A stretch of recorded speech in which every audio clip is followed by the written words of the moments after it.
Hello everyone, আজকে আমরা দেখব সিম্পল কমপ্লেক্স কম্পাউন্ড নিয়ে যারা ভয় করে তাদের জন্য আমরা সুন্দর ছন্দ আকারে নিয়ে এসেছি। তোমরা দেখো, দে বা, ভালো করে মাথায় দে বা। দেতে কি বলতো, দো অলদো মাথায় রাখবো, দেতে দো অলদো, এতে ইনস্পাইট অফ বা ডিসপাইট, বাতে বাট, দে বা দো অলদো ইনস্পাইট অফ বা ডিসপাইট বাট। এবার মাথায় রাখবা সিম্পল কমপ্লেক্স কম্পাউন্ডের মধ্যে যারা সিম্পল ইনোসেন্ট, সিম্পল সেন্টেন্সে একটু ভেজাল, মাথায় রাখবা কয়েকটা টপিক। যদি বি ভার্ব আসে তাহলে দিবা তোমার কি বিং, যদি হ্যাভ ভার্ব থাকে হ্যাভিং, আর যদি মূল ভাব থাকে তার সাথে আইএনজি। আমাকে দেখা যাচ্ছে অ্যামিজার, ওয়াজ ভার্ব থাকলে be verb being, have verb have as have থাকলে have verb having, go goes went এগুলো হচ্ছে মূল ভাব থাকলে মূল ভাবের সাথে আইএনজি। সিম্পলের ক্ষেত্রে আদারওয়াইজ কোথাও সমস্যা নেই। আমরা কখনো রুল মুখস্থ করবো না, জাস্ট ছন্দ আকারে মাথায় রাখবো দে বা।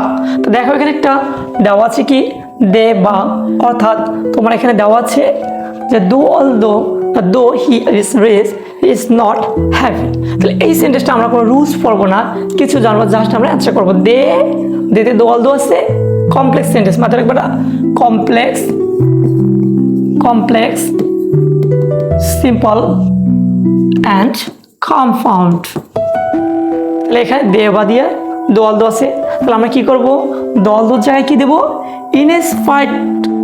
ইনস্পাইট বা ডিসপাইট, শেষ।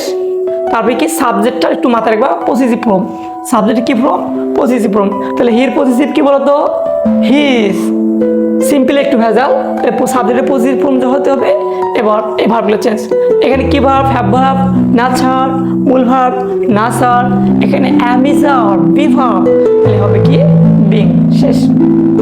এবার এটাকে যদি বলে তোমার কি কম্পাউন্ড, তাহলে কি করবো স্যার, জাস্ট বাট, এর মধ্যে কোনো ভেজাল নাই, জাস্ট কমার যায় কি দেবো বাট, দলদর প্রয়োজন নাই, ইনস্পাইটারের কোনো প্রয়োজন নাই। তাহলে আমরা কি শিখলাম, দেবার মাধ্যমে আমরা সুন্দর করে সিম্পল কমপ্লেক্স কম্পাউন্ড রুল ছাড়া করে ফেললাম। এরপরে আরও নতুন টপিক নিয়ে আমি আসতেছি তোমাদের কাছে, নীল ছাড়।